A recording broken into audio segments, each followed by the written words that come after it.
Hello friends, कैसे हैं आप लोग सभी? क्या हाल चाल है? तो आप सभी का स्वागत है दोस्तों इस अमेजिंग क्लास में। जैसा कि आप लोगों को पता है कि जो भी स्टूडेंट है जिनका अपकमिंग शिफ्ट में एनटीपीसी का पेपर है या जब भी आप लोगों का ग्रुप डी का पेपर हो या कोई सा भी एग्जाम जिसमें दोस्तों आप लोग की साइंस आती हो, तो उससे पहले आप लोगों एक ही ये वीडियो देख जाए, जिससे आप लोगों का दोस्तों साइंस का सारा कॉन्सेप्ट है वो एक ही वीडियो में आप लोगों का कवर हो जाए। ध्यान रखेंगे दोस्तों, ये आप लोगों का पार्ट 2 है। एक वीडियो में आप लोगों को कल कर चुका हूं, तो आप लोग वो यूट्यूब पे सर्च कर सकते हो। ठीक है,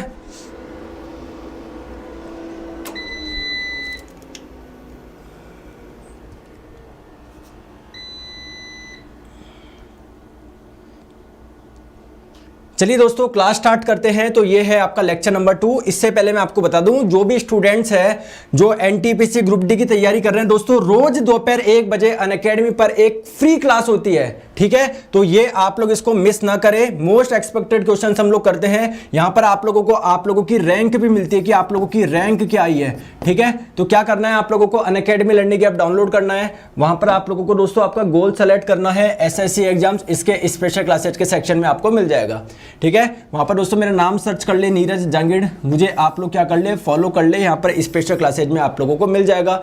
दोस्तों जो भी क्लास आप लोग खोलते हो, आप लोगों से पहले कोड पूछा जाता है, तो कोड में आप लोग डाल दीजिए नीरज 11 डाल के अनलॉक कर दीजिए। यहाँ पर आ जाएगा awesome you have unlocked your free plan. समझ गए?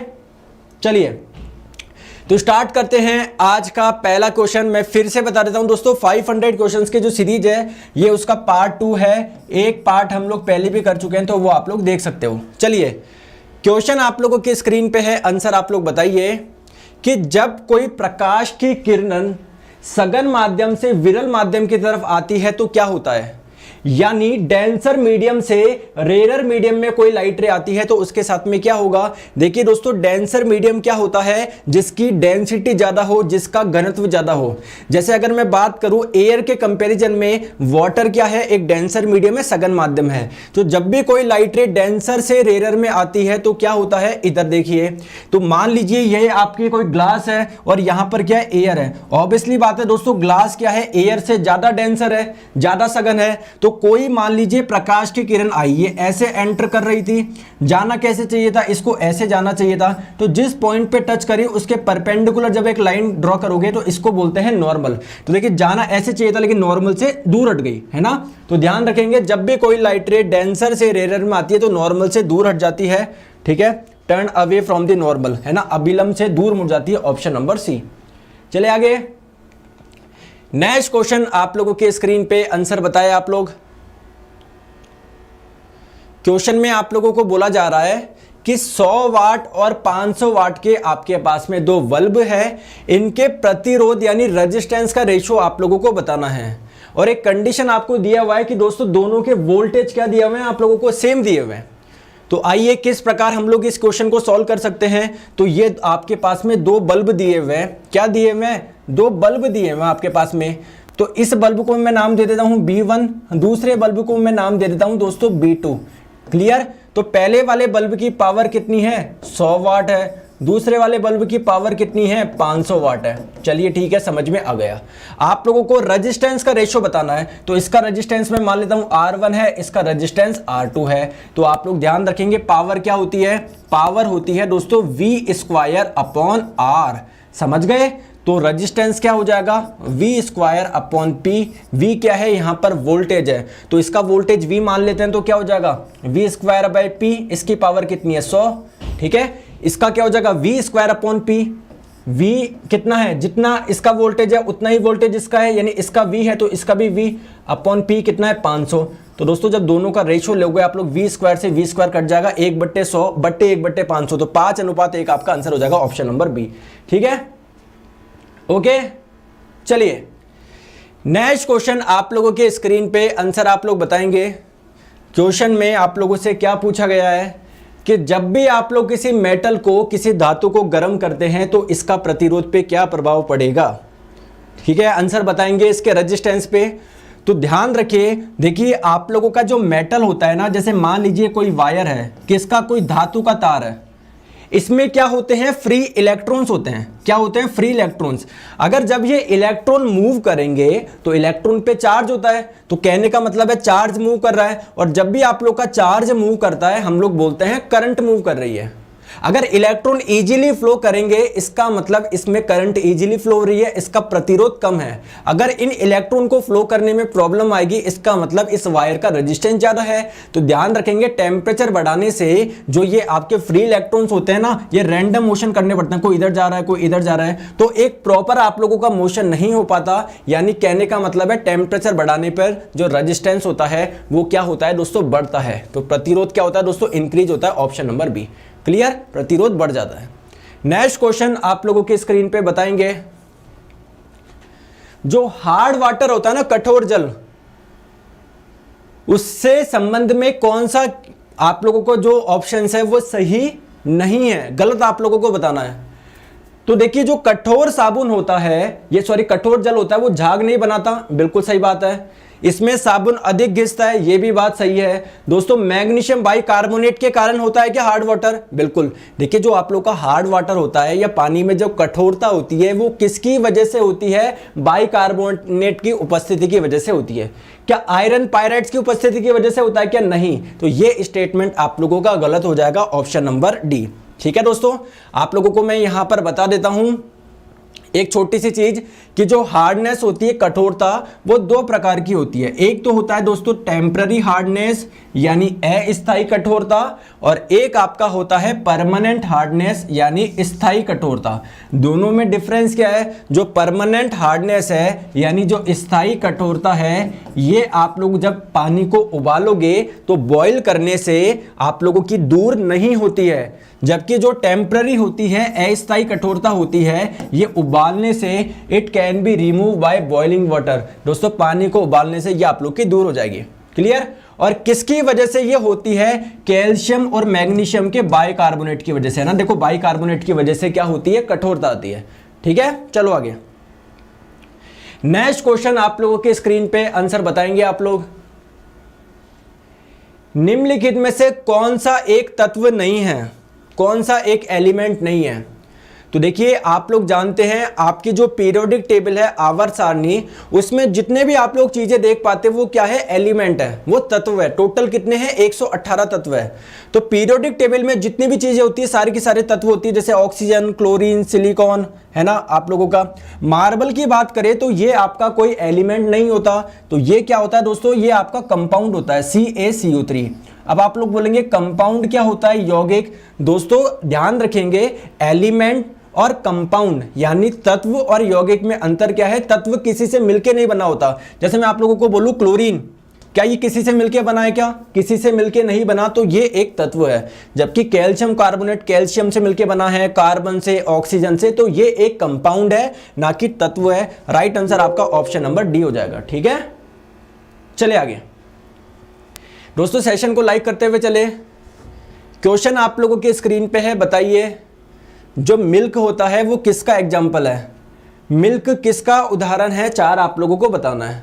अब ये सस्पेंशन, जेल, इमल्शन, ये होते क्या हैं, ये एक प्रकार के मिक्सचर है, एक प्रकार के मिश्रण है।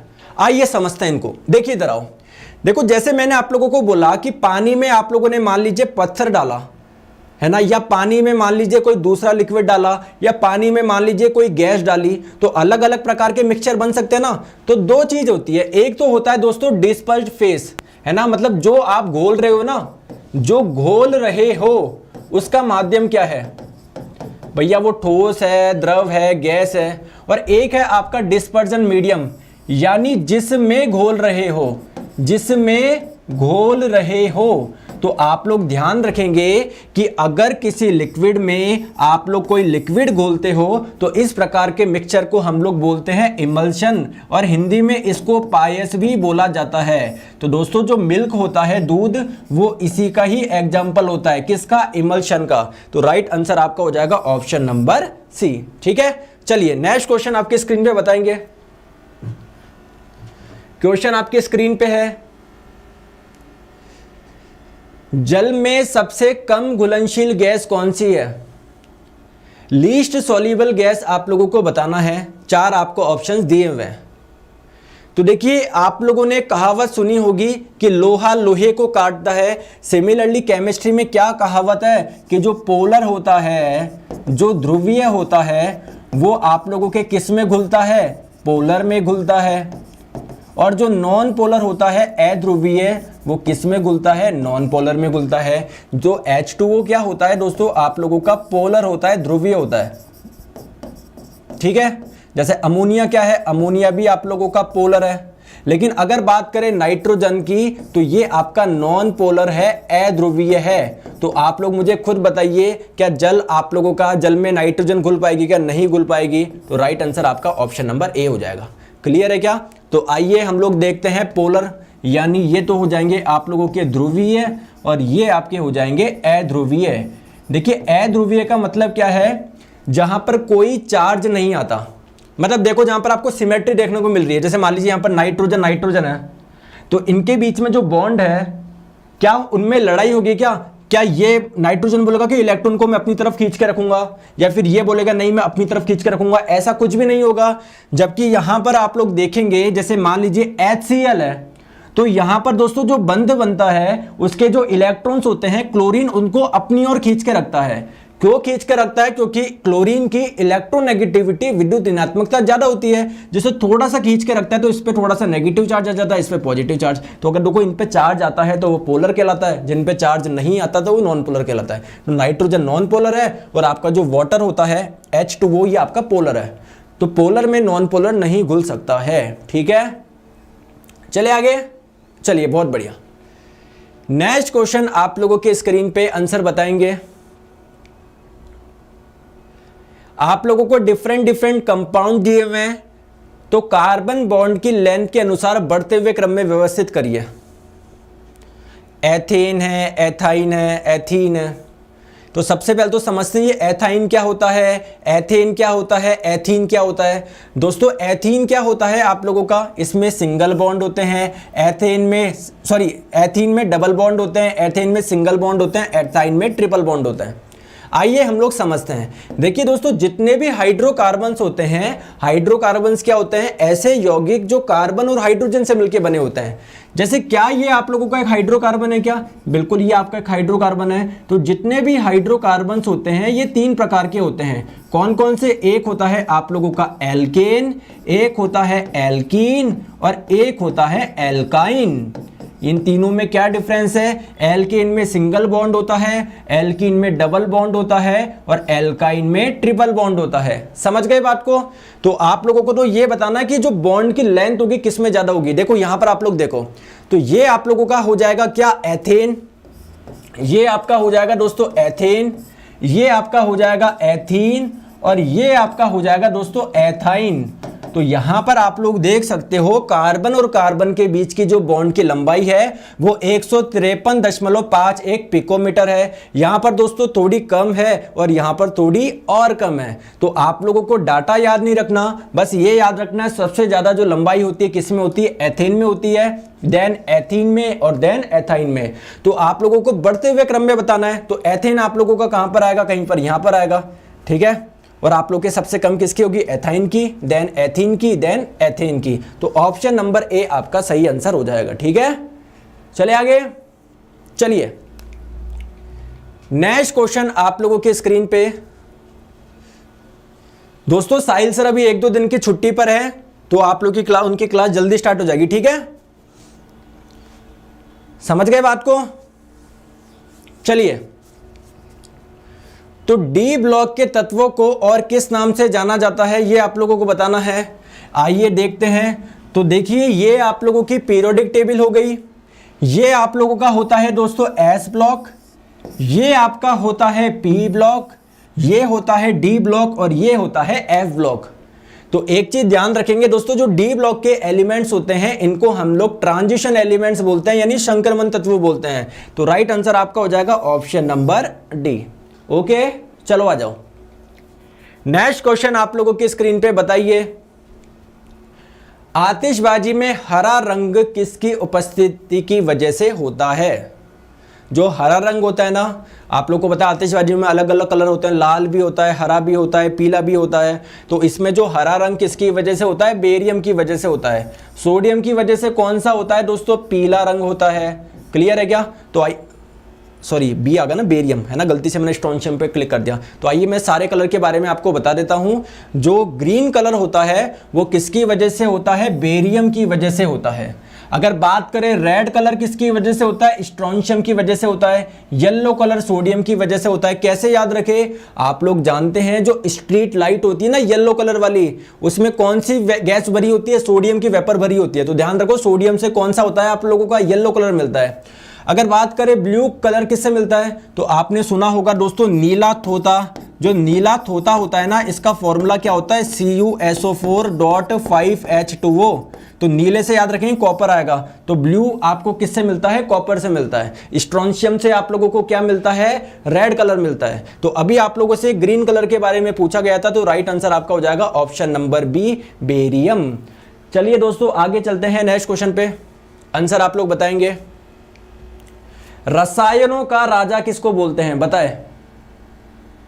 किंग ऑफ केमिकल किसको बोलते हैं? बताइए। किंग ऑफ केमिकल किसको बोलते हैं? देखिए यहां पर दो चीज होती है, एक तो होता है रसायन का राजा। तो देखो दोनों चीजें मैं बता देता हूं आप लोगों को। अगर आप लोगों से किंग ऑफ केमिकल पूछे, रसायनों का राजा, तो आंसर हो जाएगा सल्फ्यूरिक एसिड। अगर आप लोगों से पूछे अम्लराज क्या होता है? एक्वा रेजिया इसको इंग्लिश में बोलते हैं। अगर आप लोगों से पूछे अम्लराज क्या होता है, तो दोस्तों नाइट्रिक एसिड और आप लोगों का HCl के मिक्सचर को ही हम लोग क्या बोलते हैं? अम्लराज बोलते हैं। अगर आप लोगों से पूछे अनुपात क्या होता है, तो दोस्तों ये आप लोगों का 1:3 में क्या होता है? ये जो मिक्सचर होता है इसी को हम लोग बोलते हैं अम्लराज, जिसका यूज होता है सोने को गलाने में। ठीक है, चलिए आ जाइए नेक्स्ट क्वेश्चन। आप लोगों की स्क्रीन पे आंसर आप लोग बताएंगे। जो बैंगल ग्लास होते हैं ना, वो किसके बने होते हैं? बैंगल ग्लास आप लोग सभी जानते हैं। देखिए ये जो आप लोग का यूज होता है ना, ये वाला, ठीक है, तो ये आप लोगों के बने होते हैं सोडा ऐश के। अब आप लोग बोलोगे ये सोडा ऐश क्या होता है, तो आपने एक चीज सुनी होगी, सोडियम कार्बोनेट Na2CO3, जिसका दूसरा नाम क्या है? जिसका दूसरा नाम है दोस्तों वॉशिंग सोडा। और इसी को ही हम लोग क्या बोलते हैं दोस्तों? सोडा ऐश बोलते हैं। तो ये ही आप लोगों का क्या हो जाएगा? सोडा ऐश हो जाएगा। कौन सा? आप लोगों का मतलब जो सोडियम कार्बोनेट है ना, वॉशिंग सोडा, इसी को ही हम लोग सोडा ऐश बोलते हैं। और इसी के दोस्तों आप लोग के बैंगल ग्लास बनाए जाते हैं। बताइए, आंसर बताते चलिए और सेशन को लाइक करते हुए चलिए, है ना।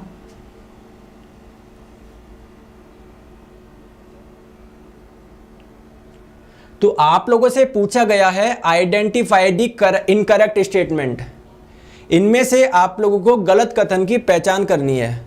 तो देखिए ओम का नियम क्या बोलता है कि अगर कोई वायर है, इनके अगर दो सिरों पे विभवांतर आप लोग ज्यादा प्रोड्यूस करोगे तो करंट भी क्या होगी? ज्यादा प्रवाहित होगी। समझ पा रहे हो क्या? तो इनके अकॉर्डिंग क्या होगा? कहने का मतलब यह है कि अगर करंट ज्यादा फ्लो कर रही है, इसका मतलब कि दो पॉइंट के बीच में विभवांतर ज्यादा है। तो जो विभवांतर होगा वो डायरेक्टली प्रोपोर्शनल है किसके? करंट के। और आप लोग जानते हैं जब भी समानुपाती का एक चिन्ह हटता है तो एक कांस्टेंट आता है। और यहां पर दोस्तों जो कांस्टेंट आया इसको हम लोग बोलते हैं क्या? आर, रेजिस्टेंस, प्रतिरोध, है ना। तो क्या क्या गलत है? तो V/R बराबर कांस्टेंट, देखो इधर V बराबर IR दोस्तों, ये तो आप लोगों का सही है। क्लियर है क्या? अगर हम लोग बात करें V/I, तो V/I बराबर तो दोस्तों क्या आ जाएगा? रेजिस्टेंस आ जाएगा, जो कि कांस्टेंट रहता है। देखिए किसी वायर का जो रेजिस्टेंस रहता है, प्रतिरोध, वो एक फिक्स रहता है। क्लियर, प्रतिरोध फिक्स रहता है। तो अगर आप लोग इन्हीं दो पॉइंट के बीच में विभवांतर ज्यादा प्रोड्यूस करोगे तो करंट ज्यादा हो जाएगी, कम करोगे तो करंट कम हो जाएगी, क्योंकि आप लोग जानते हो V बराबर IR होता है। तो ये तो चीज फिक्स होती है प्रतिरोध। तो अगर आप लोग ये बढ़ाओगे तो करंट आपकी बढ़ जाएगी। समझ गए बात को? तो ये भी सही है। तो V directly proportional to I, ये भी सही है। V/R बराबर कांस्टेंट दोस्तों, V/R बराबर या क्या होता है? I। क्या करंट कांस्टेंट रहेगी क्या? नहीं, करंट आपकी कांस्टेंट नहीं रहती, डिपेंड करेगी विभवांतर पे। तो ये वाला स्टेटमेंट आपका गलत है, बाकी तीनों आपके सही है। आ जाइए, बहुत बढ़िया। नेक्स्ट क्वेश्चन आप लोगों की स्क्रीन पे बताइए। क्वेश्चन आप लोगों की स्क्रीन पे है, यदि आई एम्पियर में धारा है ना, किसमें दोस्तों, एम्पियर नहीं होगा, एम्पियर आएगा, एम्पियर में धारा है, आर ओम में प्रतिरोध है तथा टी सेकंड में समय है, तो उत्पन्न ऊष्मा का मान आप लोगों को बताना है। देखिए देखते हैं, अगर कोई वायर है जिसका प्रतिरोध मान लीजिए आर इसका प्रतिरोध है और इसमें से करंट जो फ्लो हो रही है वो मान लीजिए आई है, तो जो हीट डेवलप होगी, ऊष्मा जो उत्पन्न होगी, उसका मान कितना होगा, आई स्क्वायर आर टी, है ना। ध्यान रखेंगे दोस्तों, ये आपका आंसर आएगा वो किस में आएगा, आप लोग का जूल में आएगा। और एक चीज ध्यान रखेंगे, एक कैलोरी में कितने जूल होते हैं, 4.18 जूल होते हैं। तो अगर आप लोगों को दोस्तों जूल को कैलोरी में बदलना है तो एक जूल में कितने कैलोरी होती है, 1/4.18 कैलोरी होती है। तो एक जूल में इतनी कैलोरी होती है, टोटल जूल कितनी है, इतनी है आई स्क्वायर आर टी, तो टोटल कैलोरी कितनी हो जाएगी, 1/4.18 कर दो, ठीक है। तो राइट आंसर आपका हो जाएगा ऑप्शन नंबर सी, समझ गए।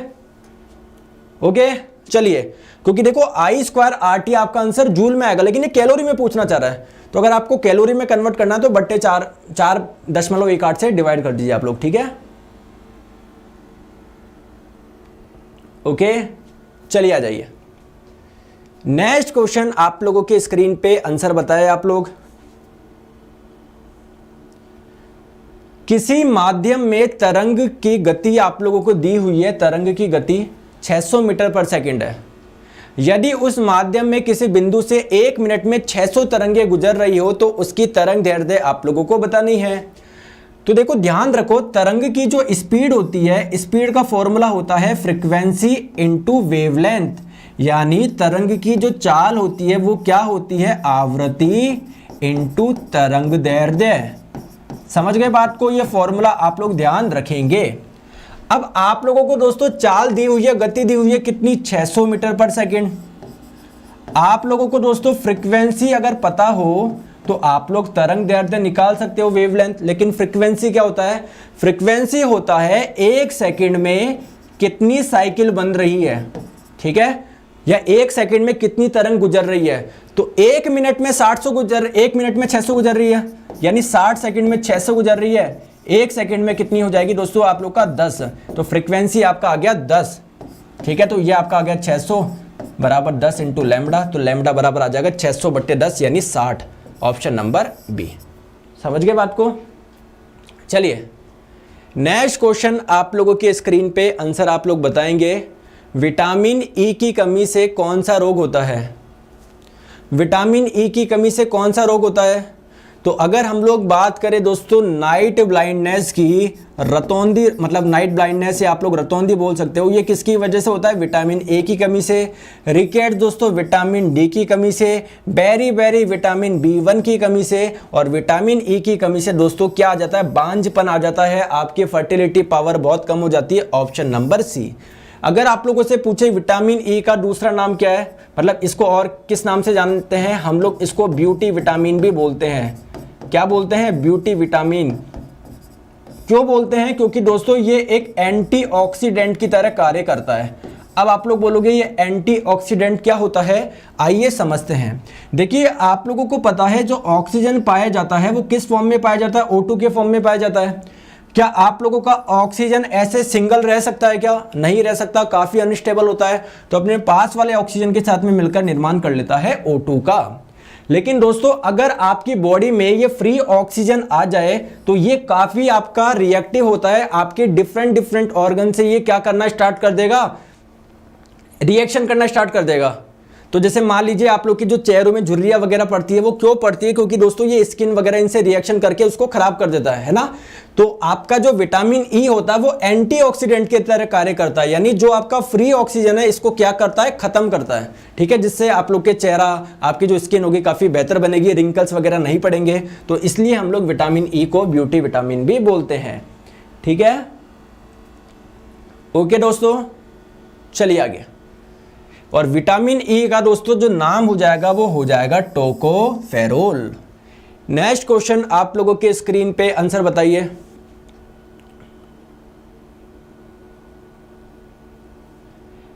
दोस्तों साहिल सर अभी छुट्टी पे हैं 1-2 दिन, है ना। अगर कुछ पता पड़ेगा तो मैं आपको बता दूंगा। आप लोगों से पूछा जा रहा है मानव शरीर में किस अंग में शोथ के कारण हेपेटाइटिस होता है। मतलब बोलने का मतलब क्या है, शोध मत करो, सूजन करो उसको, सूजन। मतलब आप लोगों को ये बताना है कि जो हेपेटाइटिस एक डिजीज है, इसमें कौन सा ऑर्गन है, कौन सा अंग है जिसमें क्या आता है दोस्तों, सूजन आ जाती है। ये आप लोगों को बताना है। ठीक है, बताएंगे आप लोग।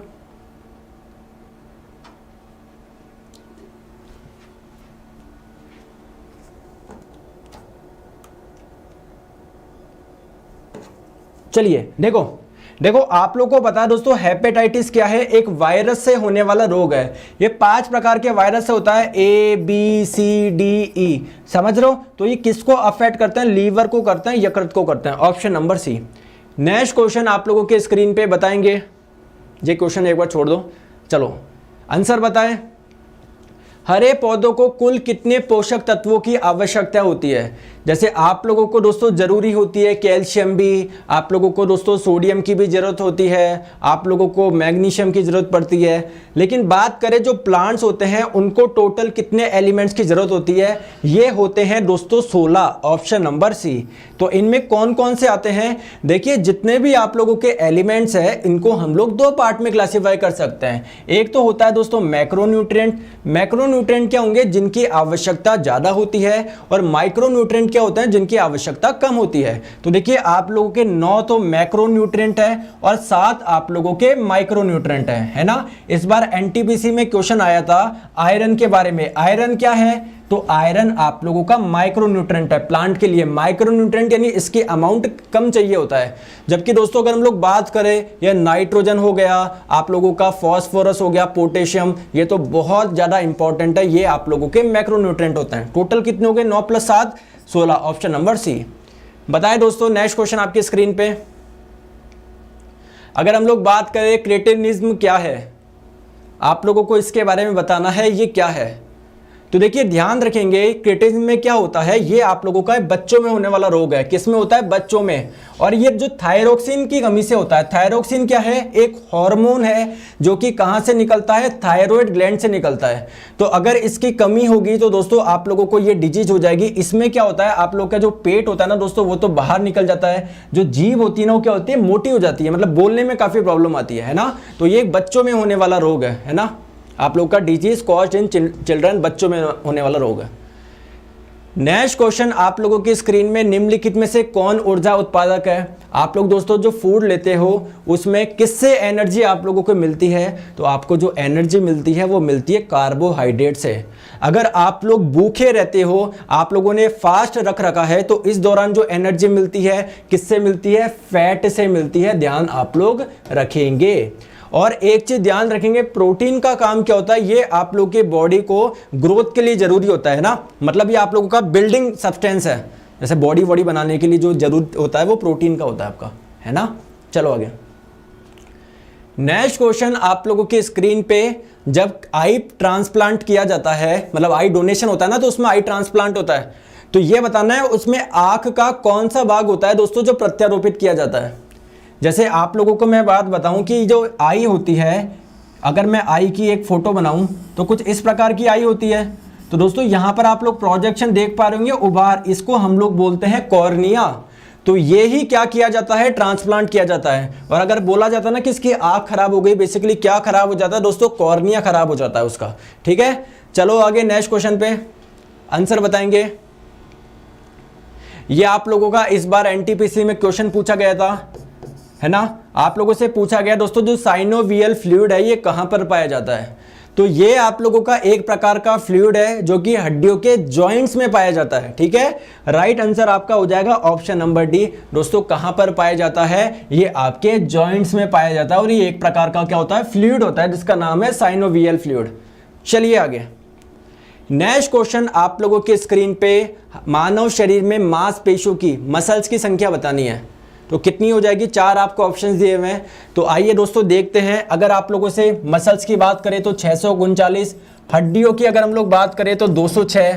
ठीक है, और अगर आप लोगों से पूछे जन्म के समय, तो जन्म के समय जो हड्डियां होती है वो 300 होती है, लेकिन जब आप लोग ग्रोथ करते हो तो कुछ हड्डियां जुड़ के सिंगल हड्डियों में कन्वर्ट हो जाती है, 206 रह जाती है। और मसल्स आपका 639। Next question most nutrient are absorb into the blood. बताए, मतलब आप लोगों को पता है ना, जो आप लोग भोजन लोगे इसमें आप लोग के विटामिन भी होते हैं, आप लोगों का दोस्तों कार्बोहाइड्रेट भी होता है, प्रोटीन भी होता है। तो जब ये हमारी बॉडी में डाइजेशन हो जाएगा इनका, और डाइजेशन के बाद में जो भी इंपॉर्टेंट न्यूट्रिएंट होगा वो हमारे ब्लड में आ जाते हैं। तो वो कौन से वाले पार्ट से आते हैं ये आपको बताना है। देखो मैं आपको समझाता हूं क्वेश्चन में क्या पूछना चाह रहा है, इधर आओ।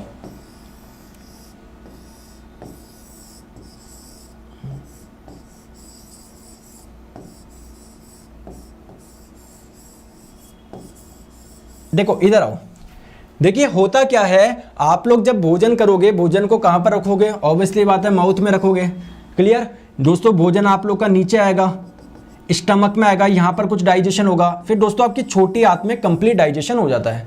अब यहां से क्या होता है, जो भी इंपॉर्टेंट न्यूट्रिएंट होता है, जैसे मान लो विटामिन ए, तो यहां से किस में आ जाएगा दोस्तों? ब्लड में आ जाएगा। और ब्लड आप लोग की पूरी बॉडी में सर्कुलेट करता है, तो विटामिन ए को दोस्तों मान लो आंखों में पहुंचा देगा, और जो भी आपके इंपॉर्टेंट न्यूट्रिएंट है जहां पर पहुंचाना होगा बॉडी के डिफरेंट पार्ट में पहुंचा देगा। कौन पहुंचाता है? ब्लड। लेकिन ब्लड में एब्जॉर्ब कहां से होता है? स्मॉल इंटेस्टाइन से होते हैं। आप लोग बोलेंगे कि ये जो लार्ज इंटेस्टाइन है, बड़ी आंत, इससे नहीं होते क्या? दोस्तों दोनों से होते हैं, लेकिन जो मैक्सिमम एब्जॉर्प्शन होता है वो कहां से होता है? स्मॉल इंटेस्टाइन से होता है, छोटी आंत से।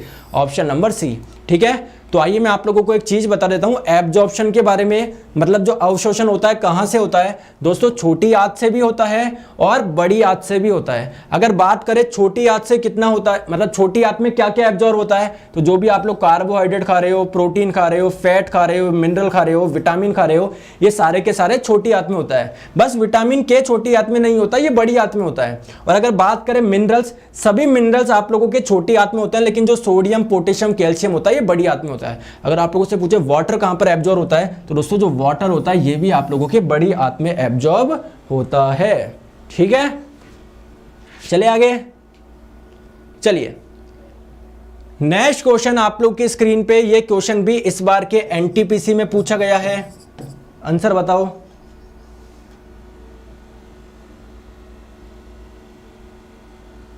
बताइए।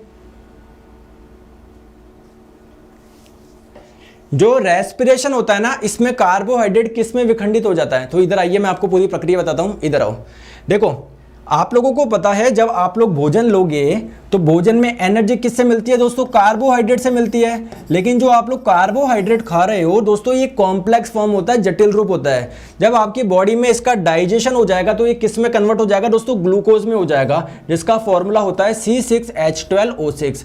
रेस्पिरेशन में क्या होता है? इसमें ऑक्सीजन ऐड होती है, तो जब इसका ऑक्सीडेशन होगा, इसका ऑक्सीकरण होगा, तब आप लोगों को क्या मिलती है? एनर्जी मिलती है। तो एनर्जी तो मिलती है, साथ में प्रोडक्ट क्या है? Carbon dioxide plus water. तो क्या हो जाएगा? Carbon dioxide and water, option number B. ठीक है, आ जाओ। नेक्स्ट क्वेश्चन आप लोगों की स्क्रीन पे, एंटेमोलॉजी में किसका अध्ययन किया जाता है? ये एंटेमोलॉजी, देखिए लास्ट में जहां पर भी लॉजी मिल जाए इसका मतलब है दोस्तों अध्ययन, किसी चीज का अध्ययन करना। जैसे मैं आप लोगों से बोलूं जियोलॉजी है, तो जियोलॉजी क्या है? ये आप लोग का स्टडी ऑफ अर्थ है। ये क्या हो जाएगा? स्टडी ऑफ अर्थ आप लोगों का हो जाएगा। समझ रहे हो बात को? आ जाओ। तो एंटेमोलॉजी में क्या होता है? स्टडी ऑफ इंसेक्ट्स, यानी कीटों का अध्ययन होता है। ये आपका क्या कहलाता है? ये आप लोगों को कहलाता है एंटेमोलॉजी। ठीक है, तो अगर हम लोग बात करें एंटेमोलॉजी, तो ये आप लोगों का कीटों का अध्ययन हो जाएगा। ठीक है, ऑप्शन नंबर डी है ना। आपका रेप्टाइल्स की बात करें तो ये हर्पिटोलॉजी हो जाएगा। स्टडी ऑफ फिश की बात करें तो ये इक्थियोलॉजी हो जाएगा। स्टडी ऑफ मैमल्स ये मैमोलॉजी हो जाएगा। ठीक है, आ जाओ। नेक्स्ट क्वेश्चन, चींटी के कितने पैर होते हैं? चींटी के कितने पैर होते हैं? तो देखिए आप लोगों से इसमें 2-3 क्वेश्चन पूछे जाते हैं, क्या कि जो चींटी होता है ये कौन से फाइलम को बिलोंग करता है। तो अगर आप लोगों से पूछे कि चींटी कौन से फाइलम को बिलोंग करता है, अब आप लोग बोलेंगे सर ये फाइलम क्या होता है? इसको हिंदी में बोला जाता है संघ। देखिए आप लोगों को पता है जितने भी जीव है हम लोग इनको अलग अलग संघ में बांटते हैं। क्यों? क्योंकि देखिए सभी की विशेषता अलग अलग होती है। तो एक संघ में उन जीवों को रखेंगे जिनकी प्रॉपर्टी एक जैसी है, जिनकी कैरेक्टरिस्टिक एक जैसी है। जैसे मैं बात करूं इस किसकी, चींटी के, तो इसका जो फाइलम है वो क्या है दोस्तों? इसका जो फाइलम है, चींटी का कहां गया? इधर लिख देता हूं मैं। ठीक है, चींटी का जो फाइलम हो जाएगा, ये मैंने गलती से दोस्तों ह्यूमन का लगा दिया, गलती से ह्यूमन का लगा दिया। जो चींटी का फाइलम हो जाएगा वो हो जाएगा ऑर्थोपोडा। अब देखिए ऑर्थोपोडा की क्या खास बात है देखिए ऑर्थो का मतलब होता है दोस्तों जॉइंटेड, पोडा का मतलब होता है पैर। मतलब इस ऑर्थोपोडा फाइलम में जितने भी जीव आते हैं ना उनके पैर जुड़े हुए होते हैं। जैसे आपका कॉकरोच होता है, कॉकरोच को उल्टा करके देखोगे दोस्तों, इसका ये पैर और ये पैर जुड़ा हुआ होता है, ये पैर और ये पैर जुड़ा हुआ होता है। जो मकड़ी होती है वो भी किस में आती है, ऑर्थोपोडा में। अगर बात करें चींटी के तो इसके जो टोटल पैर होते हैं दोस्तों कितने होते हैं, 3 जोड़ी होते हैं, 3 जोड़ी बोले तो 6। चलो आगे, नेक्स्ट क्वेश्चन आपके स्क्रीन पे बताएंगे। क्वेश्चन आप लोग की स्क्रीन पर दोस्तों, सेशन को लाइक करते हुए चलेंगे। The order of animal classification, मतलब आप लोगों को बताना है कि किस प्रकार से हम लोग क्लासिफाई करते हैं, है ना। आ जाओ, देखो एक छोटी सी चीज मैं आप लोगों को बताता हूं। जैसे मैं आप लोगों को बोलूं आपका एड्रेस क्या है, तो आप लोग बोलेंगे कि मैं कहां पर रहता हूं दोस्तों, कौन सी कंट्री में रहता हूं, इंडिया में रहता हूं। फिर इसके बाद में आप लोग अपना स्टेट बताएंगे, कहां पर, राजस्थान में। इसके बाद में दोस्तों सिटी यानी जयपुर, है ना। इसके बाद में आप लोग अपनी कॉलोनी बताओगे, फिर अपना घर का नंबर बताओगे। देखो पहले आप लोग मुझे बताओ, जैसे कोई व्यक्ति है वो मान लीजिए वेस्ट बंगाल में रह रहा है ना, वो पश्चिमी बंगाल में रहता है, और मान लीजिए एक व्यक्ति है वो राजस्थान में रहता है। दोस्तों क्या दोनों एक ही देश के सदस्य हैं क्या? बिल्कुल, वो भी इंडिया के हैं, राजस्थान में जो रहता है वो भी बंदा किसका है, इंडिया का है। लेकिन क्या दोनों के कल्चर एक जैसे होंगे क्या? मान लीजिए दोस्तों बंगाल में भाषा कुछ अलग बोली जाती है, बंगाली बोली जाती है, राजस्थान में मारवाड़ी बोली जाती है। तो सिमिलरली आप लोगों के जो जीव होते हैं, पहले तो हम लोग उनको किस में बांटते हैं दोस्तों, पहले तो हम लोग उनको किंगडम में बांटते हैं। समझ में आ गया? जैसे मान लो कोई प्लांट किंगडम का है, कोई एनिमल किंगडम का है, किंगडम के बाद में बांटते हैं उसको फाइलम में। जैसे अपने भारत के बारे में फिर स्टेट अलग अलग होते हैं, फिर है ना। तो किंगडम के बाद में फाइलम, फाइलम के बाद में क्लास, क्लास के बाद में ऑर्डर, ऑर्डर के बाद में फैमिली, फिर जीनस, फिर स्पीसीज। तो क्या आंसर आपका हो जाएगा दोस्तों? Option number C, phylum, class, order, family, genus, species. Option number C इसका करेक्ट आंसर हो जाएगा। चलो आगे, नेक्स्ट क्वेश्चन, निम्नलिखित में से कौन सा केमिकल है जो कि जल में विलेय है? 4 आप लोगों को ऑप्शन दिए हुए हैं, ठीक है। तो देखिए हम लोग बात करते हैं, अगर बात करें इंसुलिन की बात करें तो दोस्तों ये आप लोग का जल में टोटली क्या है, आप लोग का सॉल्युबल है। क्लियर है क्या? तो इंसुलिन क्या है, ये आपका एक हार्मोन है, कहां से निकलता है, पैनक्रियाज से निकलता है। तो ये आप लोगों का वाटर में सॉल्युबल होता है। चले आगे, चलो आगे, नेक्स्ट क्वेश्चन आप लोग के स्क्रीन पे, निम्नलिखित में से किस व्यक्ति ने पोलियो का टीका विकसित किया था? पोलियो की जो वैक्सीन बनाई थी वो किसने बनाई थी? आपको पता है पोलियो एक वायरस से होने वाला रोग है, इसकी जो वैक्सीन है वो किसने बनाई थी? तो आइए मैं आप लोगों को ट्रिक से याद रखवाता हूं, है ना। अच्छा ट्रिक नहीं है किसकी, चलो कोई बात नहीं, मैं आप लोगों को इधर बताता हूं। देखो अगर बात करें पोलियो के टीके की तो आंसर हो जाएगा आपका जोनास एडवर्ड सॉल्क। इन्होंने क्या करा था दोस्तों, इसके पोलियो के टीके की क्या करा था, खोज करी थी, है ना। अभी एक क्वेश्चन और आएगा आगे जिसमें मैं आपको ट्रिक बता दूंगा इसकी, है ना, शायद आगे कहीं पर होगा। तो मैंने एक आप लोगों को बताया, एक अलग से वीडियो भी बनाया था कि जितने भी इन्वेंशंस है मैंने आपको ट्रिक से बताया था, है ना। तो इसकी भी एक ट्रिक थी, अभी आगे एक क्वेश्चन आएगा उसमें मैं आपको दोनों ट्रिक बता दूंगा, है ना, वहां पर मैं लिख रखी है। चलिए, तो पौधे में फ्लोएम का कार्य क्या है? तो फ्लोएम क्या करता है, देखिए ये जो आप लोगों का प्लांट होता है तो इसमें क्या होता है दोस्तों, जड़ों से पानी आता है। कारण क्या होता है पानी आने का, मतलब क्यों चाहिए होता है? आपको पता है जब प्लांट अपना भोजन खुद बनाते हैं उस प्रक्रिया के लिए वाटर की जरूरत पड़ती है, यानी फोटोसिंथेसिस के लिए प्रकाश, इसकी पानी की जरूरत पड़ती है। तो पानी को पूरे प्लांट में कौन पहुंचाता है? ये पहुंचाता है दोस्तों जाइलम। तो केवल पानी ही करता है क्या? नहीं दोस्तों, पानी भी करता है, मिनरल भी करता है। लेकिन देखो आपको एक ऑप्शन में तो जल दे रखा है, एक में खनिज, तो फिर कौन सा ज्यादा मोस्ट अप्रोप्रिएट होगा दोस्तों? ज्यादा आप लोग करेंगे जल, है ना। तो जल का क्या करता है, ट्रांसपोर्टेशन करता है। ट्रांसपोर्टेशन करिए इसको ना, बाकी ऐसा नहीं है कि केवल जल का ही ट्रांसपोर्ट करता है, ये आप लोग का मिनरल्स का भी करता है, खनिज का भी करता है। लेकिन देखो दोनों ऑप्शन में दे रखे हैं तो ज्यादा अप्रोप्रिएट आपका वाटर हो जाएगा, ठीक है। आई एम सॉरी दोस्तों, फ्लोएम का पूछा था क्या? आई एम रियली सॉरी, मुझे लगा जाइलम का पूछा है दोस्तों। फ्लोएम का पूछा है आप लोगों से। फ्लोएम क्या करता है, जो भी फोटोसिंथेसिस से, प्रकाश संश्लेषण से जो फूड बनता है पत्तियों में, उसको पूरे प्लांट में पहुंचाता है। कौन? फ्लोएम। तो ये तो ट्रांसपोर्ट ऑफ फूड हो जाएगा दोस्तों, ठीक है। ट्रांसपोर्ट ऑफ फूड आपका आंसर हो जाएगा option number C. I am sorry, मेरे को लगा आपका जाइलम का पूछ रहा है। चलो नेक्स्ट क्वेश्चन आप लोगों की स्क्रीन पे, गुरुत्वाकर्षण नियमों के आविष्कारक कौन थे? तो देखिए लॉ ऑफ ग्रेविटेशन क्या थे, कि अगर कोई भी दो वस्तु होगी वो आपस में एक दूसरे को क्या करती है, आकर्षित करती है, और इन दोनों के बीच में जो लगने वाला आकर्षण बल है उसका मान होता है Gm1m2 अपॉन आर स्क्वायर। तो ये किसने बताया, ये दिया दोस्तों आपके न्यूटन ने, ऑप्शन नंबर बी। चलो आगे, नेक्स्ट क्वेश्चन आपके स्क्रीन पे, व्यक्ति का भार उस लिफ्ट में अधिक होगा जो, बताओ।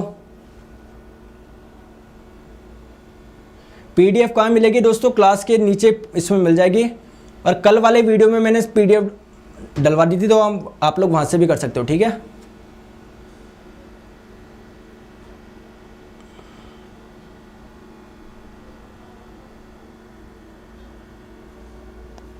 चलिए बताइए आंसर।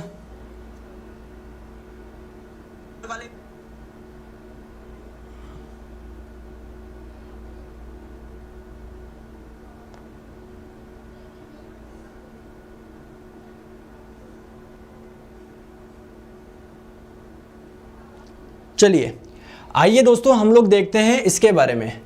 देखिए अगर मैं आप लोगों से पूछूं कि ये कोई लिफ्ट है, इसमें आप लोगों ने दोस्तों कोई वेइंग मशीन लगा रखी है, इस पे आप लोग खड़े हो गए, आपका द्रव्यमान मान लीजिए दोस्तों m है, तो आपका भार क्या होगा, mg होगा।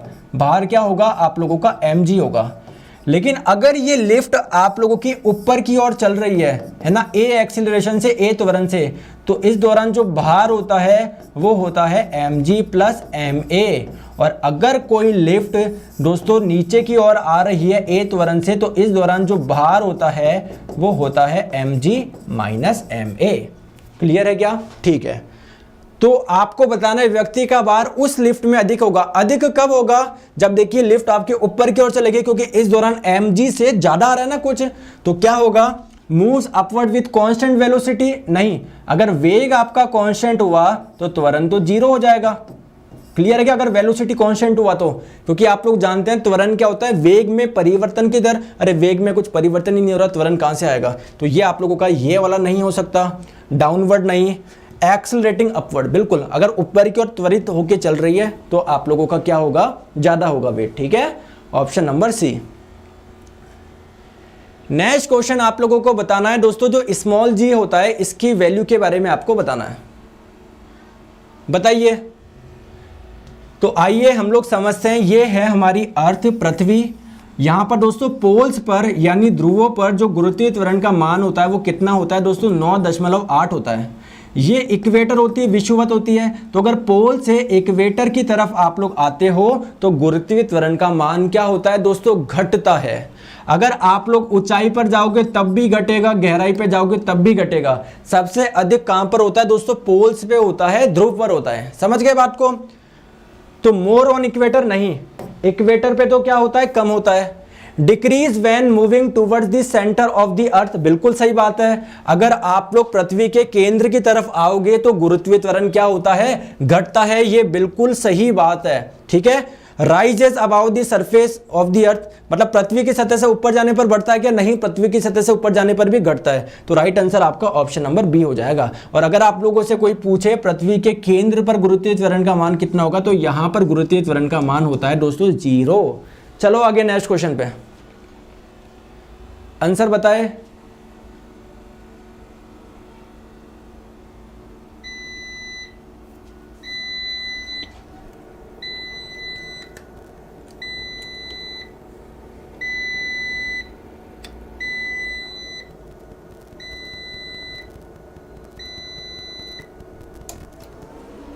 चलिए, तो बोला जा रहा है कि यदि किसी पिंड की गति दुगुनी कर दी जाए ना, दुगुनी, तो पिंड की अंतिम गतिज ऊर्जा एवं प्रारंभिक गतिज ऊर्जा का मान क्या होगा। देखिए काइनेटिक एनर्जी क्या होती है, हाफ mv²। अगर आप लोग गति को दुगुना कर रहे हो, v से 2 कर रहे हो, तो अब कितनी हो जाएगी, हाफ v कितना है, 2v का स्क्वायर 4v²। तो आप लोगों को दोस्तों क्या करना है, अंतिम गतिज ऊर्जा और प्रारंभिक गतिज ऊर्जा का रेशो बताना है। तो रेशो आप लोग ले लो, ये आपका m/2 कट जाएगा, v² कट जाएगा, 1:4 आ गया। तो ये तो अनुपात किसका आया, प्रारंभिक और अंतिम का। अंतिम और प्रारंभिक का पूछा तो 4:1 आंसर होगा, ऑप्शन नंबर सी।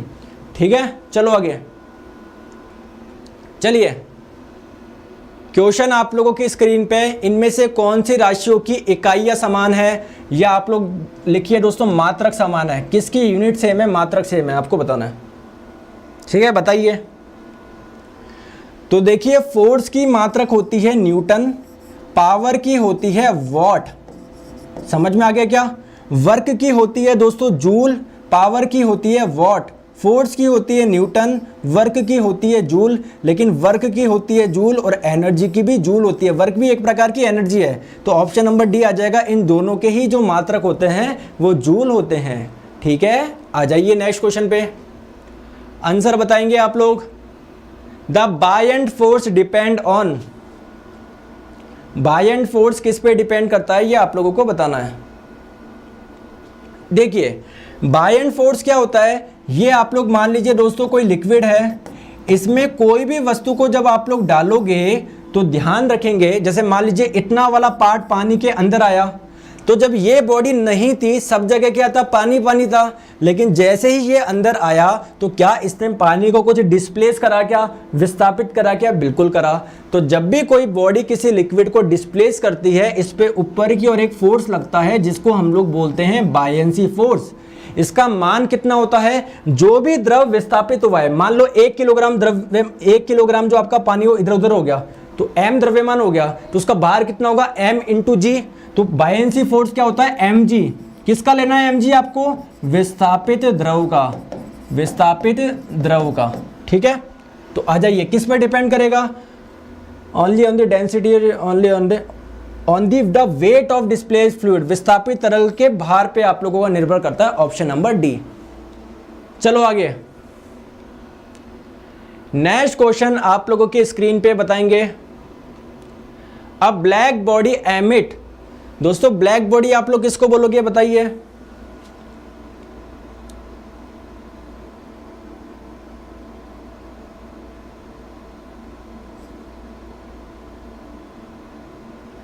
तो बात करते हैं ब्लैक बॉडी की, तो आइए देखिए कोई भी अगर आपकी बॉडी है जिसका टेम्परेचर ज़्यादा होता है वो क्या करता है, तो अगर कोई भी बॉडी हो टेम्परेचर ज़्यादा होता है तो दोस्तों वो अपने अंदर से रेडिएशंस निकालता है, विकिरण निकालता है। क्या निकालता है, रेडिएशंस निकालता है। अभी जो रेडिएशन है क्या होती है, एक प्रकार की तरंग होती है। तो दोस्तों जब तरंग होती है तो इसके इस पॉइंट और इस पॉइंट के बीच के डिस्टेंस को हम लोग बोलते हैं वेवलेंथ यानी तरंग दैर्ध्य। तो आप लोगों से पूछा जा रहा है कि जो ब्लैक बॉडी होगी वो कौन सी वेवलेंथ वाली तरंगें निकालेगी, वो कम वेवलेंथ वाली तरंग निकालेगी या ज़्यादा वेवलेंथ वाली। तो एक ब्लैक बॉडी जो होती है वो सभी तरंग दैर्ध्य वाली वेव को एमिट करती है। ठीक है, तो radiation only one wavelength, radiation of all wavelength, सभी तरंग दैर्ध्य वाली जो तरंगे होती है उनका क्या करती है, उत्सर्जन करती है, ऑप्शन नंबर ए। ठीक है, आ जाओ नेक्स्ट क्वेश्चन। तो देखो यहाँ पर जो आपकी ब्लैक बॉडी है, देखो ये कम वेवलेंथ वाली तरंगे भी निकाल रही है, ज़्यादा वेवलेंथ वाली तरंग भी निकाल रही है, सभी प्रकार के आप लोगों की क्या निकालती है, तरंगे निकालती है। नेक्स्ट क्वेश्चन आप लोगों के स्क्रीन पे बताएंगे, क्वेश्चन आप लोगों की स्क्रीन पे है, बताइए। तो बोला जा रहा है कि एक व्यक्ति है वो अपनी आंख से 60 सेंटीमीटर से कम दूरी पर रखी वस्तु को स्पष्ट नहीं देख पाता है, तो इस दोष को आप लोग क्या बोलोगे, इस डिफेक्ट को। तो देखिए एक नॉर्मल जो इंसान होता है, अगर उसकी आंख मतलब कोई भी वस्तु होगा दोस्तों, उसको पास लाते आओ देखते रहोगे, आप देख पाओगे। तो 25 सेंटीमीटर तक अगर आप लोग किसी ऑब्जेक्ट को रखते हो तो आप लोगों को कोई भी प्रॉब्लम नहीं होगी। लेकिन जो ये व्यक्ति है वो 60 सेंटीमीटर से कम दूरी पर नहीं देख पा रहा है। जैसे मान लो देखना तो 25 तक चाहिए था, लेकिन वो 60 तक ही नहीं देख पा रहा, वो है ना, उसको थोड़ा सा दूर रखना पड़ेगा आपको। तो यानी निकट की वस्तु वे नहीं देख पा रहा है, तो ये दोष कौन सा हो जाएगा, दूरदृष्टि दोष। क्योंकि दूरदृष्टि दोष में दूर की वस्तुएं तो साफ दिखाई देती है, निकट की साफ नहीं दिखाई देती। Right answer option number B. और इसका निवारण कैसे होगा बताओ। तो इसका जो निवारण होगा वो होगा आप लोगों के कॉन्वेक्स लेंस से यानी उत्तल लेंस से। ठीक है, चलो आगे नेक्स्ट क्वेश्चन पे। इनमें से कौन सा दर्पण के लिए सही है, मिरर फॉर्मूला आप लोगों को बताना है। दर्पण का सूत्र कौन सा इनमें से, तो देखिए ध्यान रखेंगे 1/f बराबर होता है 1/u प्लस 1/v। ये तो हो जाएगा आपका मिरर फॉर्मूला। अगर लेंस फॉर्मूला पूछे तो वो हो जाएगा 1/f बराबर 1/v माइनस 1/u। ये आपका लेंस फॉर्मूला है और ये आपका मिरर फॉर्मूला है, ऑप्शन नंबर बी। ठीक है, चलिए आगे हम लोग चलते हैं नेक्स्ट क्वेश्चन पे। आंसर बताए, क्वेश्चन आपके स्क्रीन पे बताइए जल्दी से।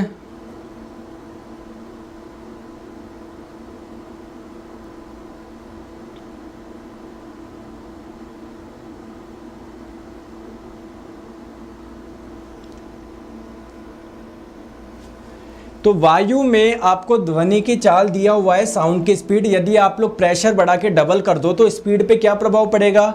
तो साउंड की स्पीड पे किस किस का प्रभाव पड़ता है? टेम्परेचर का पड़ता है, डेंसिटी का पड़ता है, ह्यूमिडिटी यानी आर्द्रता का पड़ता है, नमी का पड़ता है। लेकिन दोस्तों प्रेशर का कोई भी प्रभाव नहीं पड़ता।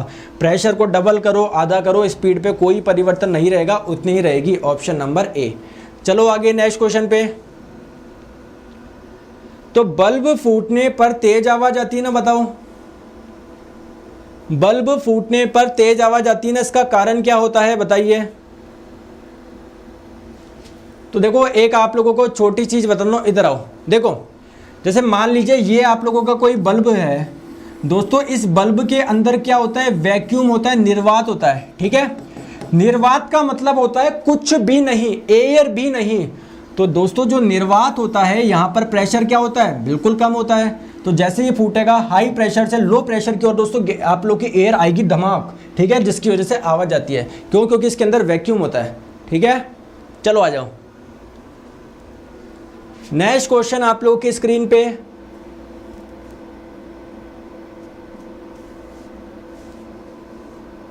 आंसर आप लोग बताएंगे। क्वेश्चन में बोला जा रहा है स्पेसिफिक रेजिस्टेंस का यूनिट बताना है, मात्रक। तो दोस्तों जो ओम होता है ये तो रेजिस्टेंस का होता है, प्रतिरोध का होता है। आप लोगों से स्पेसिफिक रेजिस्टेंस का पूछा है, तो स्पेसिफिक रेजिस्टेंस क्या होता है आइए हम लोग समझते हैं।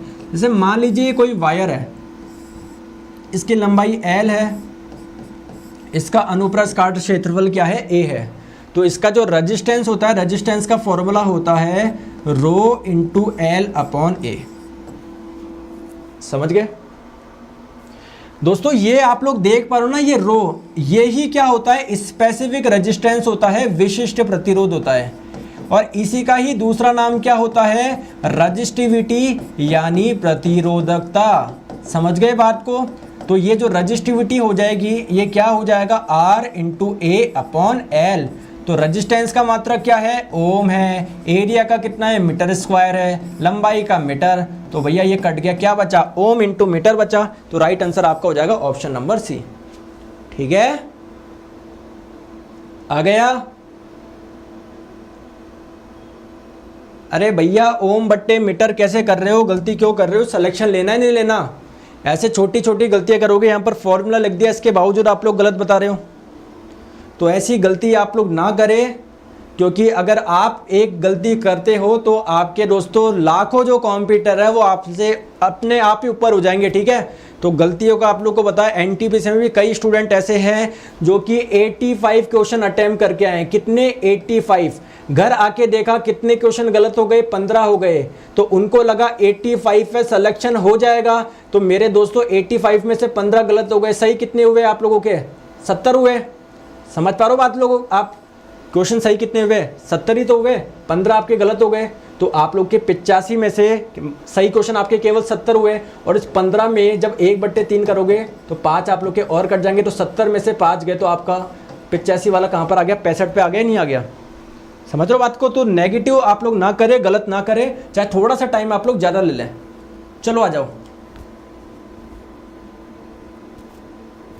सर जी पिछली 500 क्वेश्चन वाली क्लास की पीडीएफ कैसे मिलेगी? दोस्तों पिछले 500 क्वेश्चन वाली जो क्लास है उसके नीचे मैंने आपको कमेंट में पिन कर दिया पीडीएफ, एक लिंक है, वहां से डाउनलोड कर सकते हो। ये क्वेश्चन भी मैंने आपको उसमें डाल दिए हैं। ठीक है, पिछली वाली पीडीएफ में। चलो आ जाओ। Next question, the magnetic effect of the current is first observe by. सबसे पहले किसने बताया था कि दोस्तों अगर कोई एक वायर है जिसमें करंट फ्लो कर रही है तो इसके चारों ओर मैग्नेटिक इफेक्ट होता है। ये बताया दोस्तों ऑरेस्टोन ने। इन्होंने एक एक्सपेरिमेंट करा, एक वायर थी जिसमें से करंट फ्लो कर रही थी। उन्होंने इसके नीचे क्या लगाया दोस्तों, एक मैग्नेटिक नीडल लगाया, एक चुंबक की सुई लगाया, और जैसे ही इसमें से करंट फ्लो हुई दोस्तों, इसमें क्या हुआ, थोड़ा सा डिफ्लेक्शन हुआ। डिफ्लेक्शन होने का मतलब क्या है, इसके चारों ओर कोई मैग्नेटिक फील्ड है। कोई मैग्नेटिक फील्ड तो था नहीं, इसका मतलब दोस्तों ये वायर ही है जो मैग्नेट की तरह ट्रीट कर रहा है। तो ये सबसे पहले किसने बताया, ऑरेस्टेड ने बताया, ऑप्शन नंबर बी। ठीक है, चलो आगे। नेक्स्ट क्वेश्चन आप लोगों की स्क्रीन पे आंसर बताओ।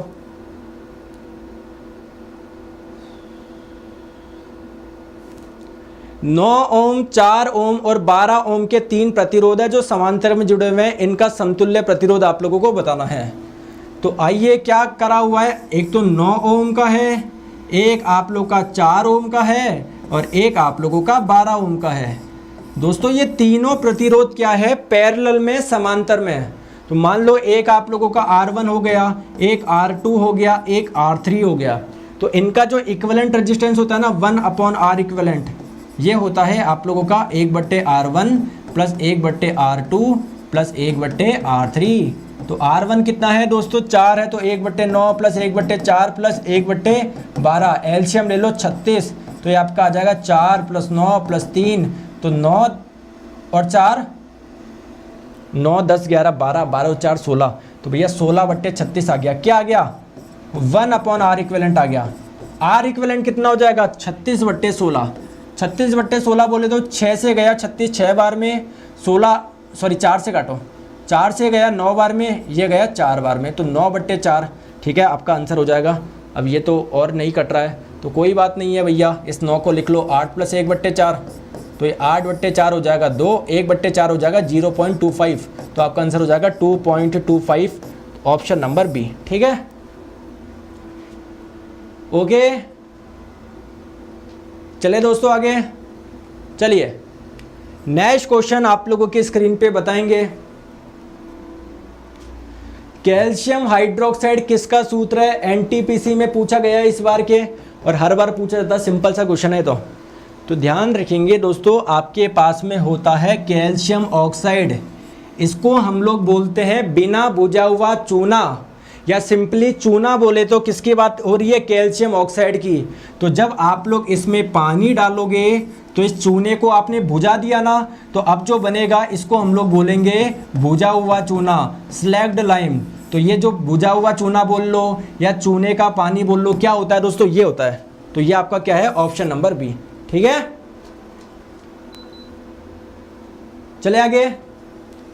नेक्स्ट क्वेश्चन आप लोगों के स्क्रीन पे बताएंगे। सबसे हल्का कण आप लोगों को बताना है, सबसे हल्के पार्टिकल के बारे में आपको बताना है। कौन सा सबसे हल्का पार्टिकल है, प्रोटॉन, इलेक्ट्रॉन, न्यूट्रॉन, या सभी का दोस्तों जो भार है वो समान है। देखो आपको मैं बता दूं, जो प्रोटॉन का द्रव्यमान होता है ना, मास ऑफ प्रोटॉन और मास ऑफ न्यूट्रॉन क्या होता है, बराबर होता है। जबकि दोस्तों इनका द्रव्यमान इलेक्ट्रॉन के द्रव्यमान से 1836 गुना ज़्यादा होता है। यानी सबसे हल्का होगा इलेक्ट्रॉन और इनसे भारी प्रोटॉन और न्यूट्रॉन होंगे।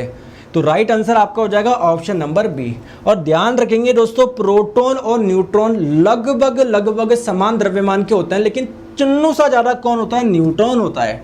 ठीक है, तो चिन्नू सा ज़्यादा क्या होता है दोस्तों, न्यूट्रॉन होता है, और सबसे कम आपका होता है हल्का इलेक्ट्रॉन। ओके, आ जाओ। नेक्स्ट क्वेश्चन आप लोगों की स्क्रीन पे बताएं।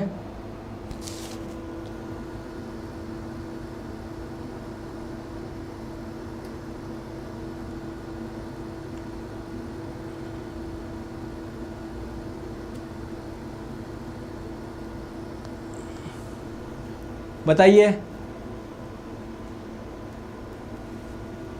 तो आप लोगों से पूछा जा रहा है इनमें से कौन सी डिजीज ऐसी है जिसमें जो रोगाणु होता है, रोगाणु का मतलब क्या है दोस्तों, जिससे आपको रोग होने वाला है, वो खुले गांव से होकर प्रवेश करते हैं। तो ये आपका हो जाएगा दोस्तों कौन सा, टीटनेस, ऑप्शन नंबर ए।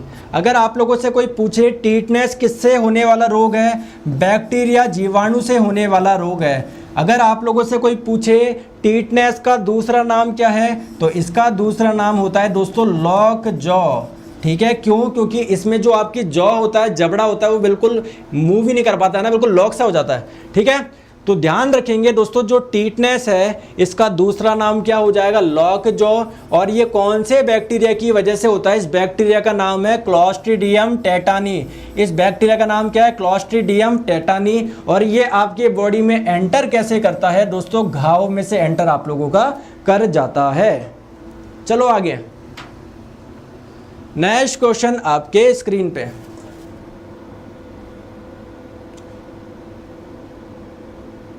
बताइए, साउंड अनप्लीजेंट आ रहा है तो थोड़ा बंद कर देते हैं, रुको।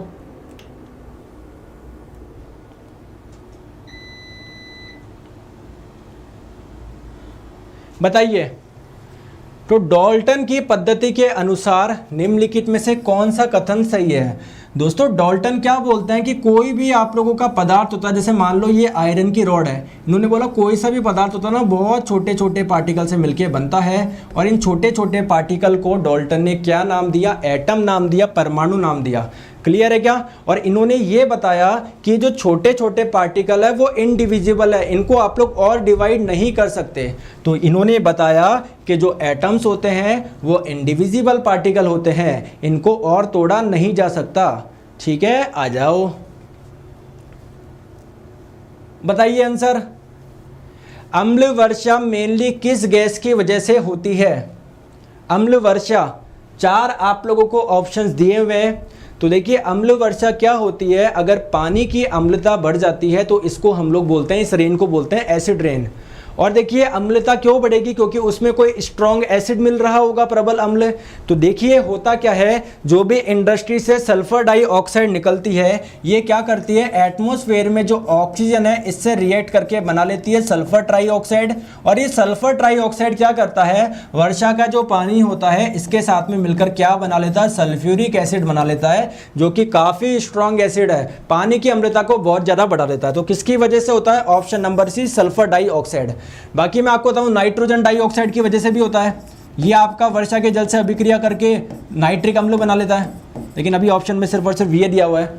और बाकी ये बताऊं, इसकी वजह से भी होता है, CO2 की वजह से भी। देखो CO2 की वजह से क्या होता है? H2O में जब आप लोग CO2 डालोगे तो क्या बनता है? कार्बोनिक एसिड बनता है। और इससे भी दोस्तों पानी की अम्लता बढ़ जाती है ना, लेकिन इससे इतनी ज़्यादा नहीं बढ़ती। सल्फर डाइऑक्साइड और आप लोगों का जो नाइट्रोजन डाइऑक्साइड होता है ना, इससे बहुत ज़्यादा बढ़ता है।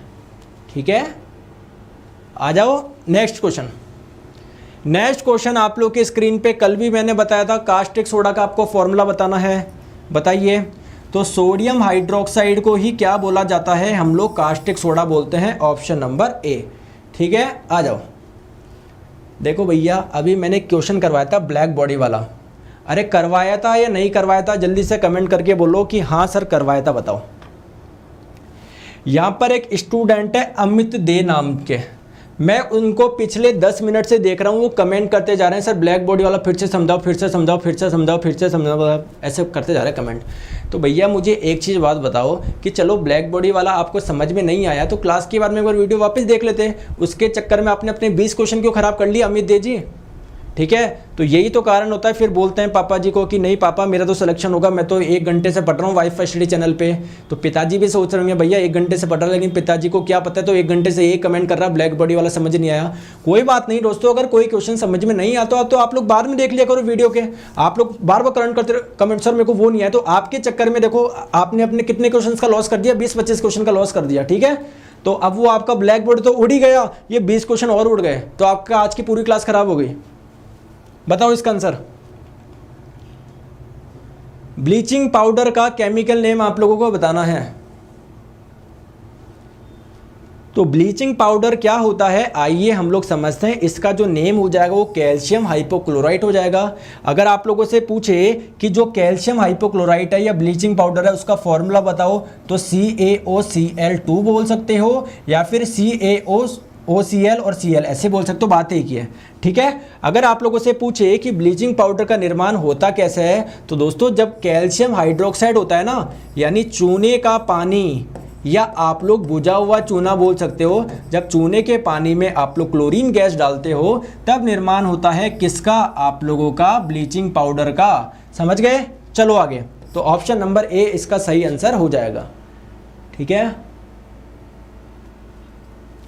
गुरुजी मुझे एक लड़का कलुआ बोल रहा है, तो उनके बोलने से थोड़ी हो जाओगे आप हैं? अभी तक तो पता नहीं किसी ने सुना था नहीं सुना था, लेकिन अब तो पूरी दुनिया ने सुन ली कि वो आपको कलुआ बोल रहा है, तो उनके बोलने से थोड़ी हो जाओगे आप। पढ़ाई पे ध्यान दो। चलो नेक्स्ट क्वेश्चन आप लोगों की, ये एक बार छोड़ दो, यहाँ से करो। तो आप लोगों से क्वेश्चन पूछा जा रहा है दोस्तों, जो गन मेटल होता है वो किसका अलॉय है? देखिए इसने साफ बोल दिया कि जो गन मेटल है एक अलॉय है, एक मिश्र धातु है, यानी ये आप लोगों का एटलीस्ट 2 प्रकार की धातुओं से मिलकर बना है। तो इसमें क्या क्या पाया जाता है ये आप लोगों को बताना है। बताओ। तो देखो इधर आते हैं, मैं आपको बताता हूं पूरी चीज। जो गन मेटल होता है इसमें आपका कॉपर होता है, टिन होता है, जिंक होता है। 88% कॉपर, देन 10% टिन और 2% जिंक। तो क्या हो जाएगा? कॉपर हो गया, टिन हो गया, जिंक हो गया, option number A. Next question आप लोगों की स्क्रीन पे बताओ।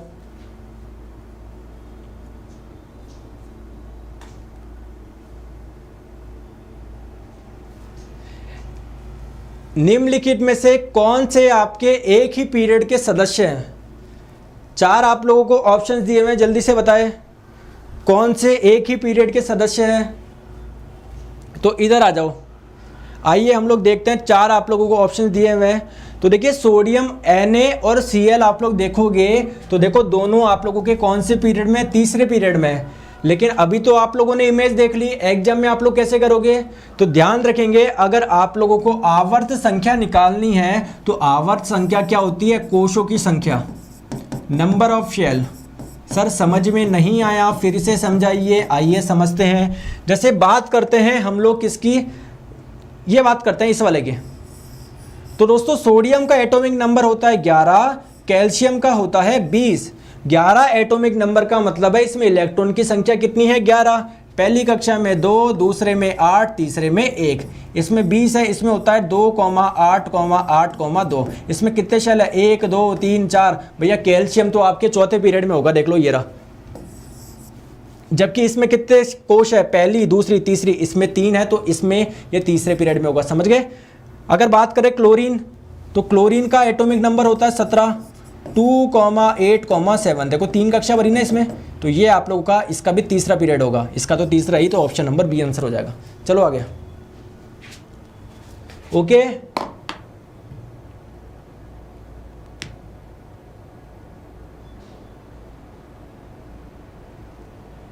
सर आपका 1 बजे वाला अनअकैडमी पर क्लास होगा या नहीं होगा? होगा ना दोस्तों, 1 बजे होगा। अभी 1 बजे होगा, टेंशन मत लो आप। तो इनमें से किस पदार्थ में ऊर्ध्वपातन होता है दोस्तों? सब्लिमेशन। ऊर्ध्वपातन क्या होता है आप लोग सभी जानते हैं। अगर आप लोग सॉलिड को गर्म करोगे तो वो किस में कन्वर्ट होता है दोस्तों? लिक्विड में। लिक्विड को गर्म करोगे तो किस में कन्वर्ट होता है? गैस में। लेकिन अगर कोई सॉलिड सीधे दोस्तों गर्म करने पर सीधे सॉलिड से गैस में कन्वर्ट हो रहा है तो इस प्रक्रिया को हम लोग बोलते हैं सब्लिमेशन। किस में होता है ये दोस्तों? आप लोगों के कपूर में होता है। आप लोगों ने पूजा में जब कपूर यूज करते हो आपने देखा होगा, जब हम लोग उसको जलाते हैं तो सीधा गैस बनता है, मेल्ट थोड़ी हो जाता है, वो सीधे गैस बनता है। तो कपूर में होता है दोस्तों, नेफ्थलीन में होता है, आयोडीन में होता है। तो ये एग्जांपल्स आप लोग ध्यान रखेंगे, ठीक है, किसके? सब्लिमेशन के। चलो आ जाओ। नेक्स्ट क्वेश्चन आप लोगों के स्क्रीन पे, जो फॉर्मेलिन है वो किसका 40% विलयन है? सर साइंस याद नहीं होता तो दोस्तों याद नहीं करना है, आप लोगों को समझना है, ठीक है। आ जाइए दोस्तों, इसका राइट आंसर क्या हो जाएगा फॉर्मेलिन का? देखो इधर आओ। देखो आप लोग का दोस्तों जो फॉर्मेलिन होता है, सबसे पहले आप लोगों को ध्यान रखना है, ये आपका फॉर्मेल्डिहाइड का लगभग 40% विलयन होता है। अभी क्या होता है फॉर्मेल्डिहाइड दोस्तों? अगर मान लीजिए पानी में 40% आप लोगों का क्या फॉर्मेल्डिहाइड है तो इस सॉल्यूशन को हम लोग बोलते हैं फॉर्मेलिन। अब नहीं समझ में आया फॉर्मेल्डिहाइड क्या है? ऑप्शन में तो दिया हुआ ही नहीं है, तो ध्यान रखेंगे फॉर्मेल्डिहाइड का जो IUPAC नेम होता है वो क्या होता है दोस्तों? मेथेनॉल होता है। तो राइट आंसर आपका ऑप्शन नंबर बी हो जाएगा। अब आप लोग बोलेंगे कि सर ये फॉर्मेल्डिहाइड क्या होता है दोस्तों? जिसमें ये ग्रुप पाया जाता है ना, जिसमें ये वाला ग्रुप पाया जाता है आप लोगों का, उसको हम लोग बोलते हैं फॉर्मेल्डिहाइड। तो ज़्यादा इसके लिए परेशान नहीं होना, सिंपली आप लोग को ध्यान रखना है फॉर्मेल्डिहाइड का जो आप लोगों का 40% सॉल्यूशन होता है इसको हम लोग फॉर्मेलिन बोलते हैं, और इस फॉर्मेल्डिहाइड का ही दूसरा नाम क्या है? मेथेनॉल है, ठीक है। आ जाओ। आ जाओ। Plants have flexibility due to a tissue called. आप लोगों को पता है दोस्तों, बहुत हवा के बाद में भी जो आपके प्लांट्स होते हैं वो गिरते नहीं, उनमें काफ़ी फ्लेक्सिबिलिटी होती है। तो ये जो फ्लेक्सिबिलिटी होती है, लचीलापन होता है, वो किसके वजह से होता है बताएंगे। 4 आप लोगों को ऑप्शन दिए हुए हैं, तो राइट आंसर आपका हो जाएगा दोस्तों कौन सा, कोलेनकाइमा, ऑप्शन नंबर बी। ठीक है दोस्तों, ये वाला क्वेश्चन आप लोगों का आरआरबी ग्रुप डी 2018 को जो फर्स्ट डे को जो पेपर हुआ था ना, आई थिंक 17 सितंबर थी उस दिन की डेट, है ना। तो अगर बात करें कि स्क्लेरेनकाइमा क्या होता है, तो आप लोग ध्यान रखेंगे स्क्लेरेनकाइमा क्या होता है, आप लोगों का प्रोटेक्शन प्रोवाइड करता है। जैसे मैं आप लोगों को बोलूं कि आपने नारियल देखा होगा, नारियल के ऊपर दोस्तों जो कवरिंग होती है वो काफ़ी हार्ड होती है ना, वो अंदर नारियल को क्या कर रही है, प्रोटेक्शन प्रोवाइड कर रही है। तो वो किससे बनी होती है, वो आपके स्क्लेरेनकाइमा से बनी होती है। ठीक है, आ जाओ। नेक्स्ट क्वेश्चन आप लोगों की स्क्रीन पे देखिए, आप लोग की जो सबसे ज्यादा एंटीबायोटिक यूज करी जाती है उसका नाम क्या है, पेनिसिलिन। तो आप लोगों को बताना है कि ये जो एंटीबायोटिक है वो बनती किससे है, एल्गी से मिलती है क्या। शैवाल क्या होता है दोस्तों, ये जल में पाए जाने वाले प्लांट होते हैं, बैक्टीरिया, फंगस या किसी रासायनिक कुछ और आप लोगों की रिएक्शन करवा के बनती है। तो दोस्तों ये फंगस से यानी कवक से मिलती है आप लोगों को। तो राइट आंसर आपका हो जाएगा ऑप्शन नंबर सी। अगर आप लोगों से पूछे उस फंगस का नाम बताओ, तो उस फंगस का नाम है दोस्तों पेनिसिलियम नोटेटम और पेनिसिलियम क्राइसोजेनम। ये आपके फंगस के नाम हो जाएंगे। तो उसको याद रखो ही नहीं रखो, बस इतना से ध्यान रखेंगे कि जो आपकी एंटीबायोटिक है ना, ये कहाँ से मिलती है, फंगस से मिलती है। और इस एंटीबायोटिक की दोस्तों जो खोज करी थी वो किसने करी थी, एलेक्जेंडर फ्लेमिंग ने करी थी। चलो आगे आंसर बताएंगे। तो डिप्थीरिया और इन्फ्लुएंजा बीमारी के बारे में आप लोगों को बताना है। ठीक है, क्वेश्चन आपकी स्क्रीन पे बताएंगे। तो आइए देखते हैं दोस्तों, जो डिप्थीरिया जो बीमारी होती है ये बैक्टीरिया से होने वाला रोग है, जीवाणु से होने वाला रोग है। और ये जो इन्फ्लुएंजा है ये वायरस यानी विषाणु से होने वाला रोग है। तो बैक्टीरिया एंड वायरस आपका राइट आंसर हो जाएगा ऑप्शन नंबर बी। अगर आप लोगों से पूछे जो डिप्थीरिया होता है ये कौन से बैक्टीरिया से होता है, तो उसके बैक्टीरिया का नाम है कोरिनेबैक्टीरियम डिप्थेरिया ना, इसके बैक्टीरिया का नाम है ना। और अगर आप लोगों से पूछे जो इन्फ्लुएंजा बीमारी है ये वायरस से तो हो रही है, कौन से वायरस से हो रही है, और तो मिक्सो वायरस इसका नाम हो जाएगा। चलो आगे बताए दोस्तों, क्वेश्चन आपकी स्क्रीन पे है। तो एमएमआर का टीका किस बीमारी में दिया जाता है, तो ये आप लोग की जो एमएमआर वैक्सीन है ये 3 बीमारी के लिए दिया जाता है। किसके लिए, मीजल्स, मम्स, रूबेला। कौन सी हो जाएगी दोस्तों, measles, mumps, rubella, option number B. और आपकी जानकारी के लिए बता दूं दोस्तों, ये जो तीनों डिजीज है, मीजल्स हो गया, मम्स हो गया, रूबेला हो गया, किससे होता है, वायरस से होता है। किससे होता है, वायरस से होने वाला रोग है। चलो आगे नेक्स्ट क्वेश्चन पे आंसर बताएंगे। ल्यूकेमिया क्या है, ल्यूकेमिया क्या है ये आप लोगों को बताना है। तो ल्यूकेमिया दोस्तों एक प्रकार का कैंसर है। ये क्या है दोस्तों, एक प्रकार का,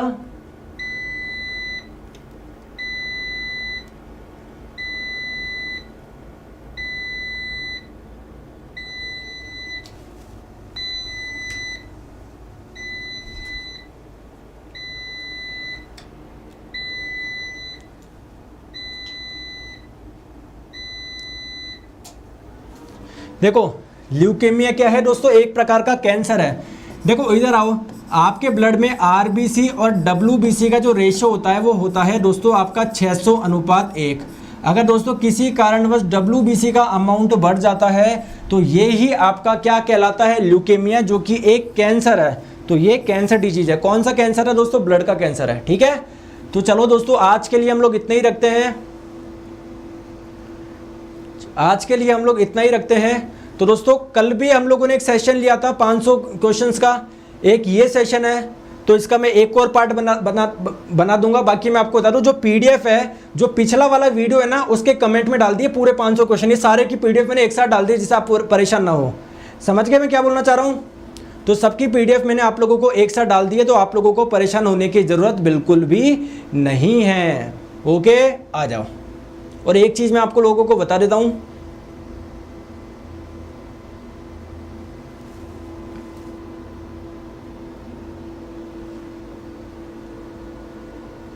और देखिए दोस्तों, कल से सुबह 9:30 बजे आप लोगों के लिए ग्रुप डी में 25 नंबर की साइंस आएगी। उसके लिए क्लासेज स्टार्ट होगी कितने बजे?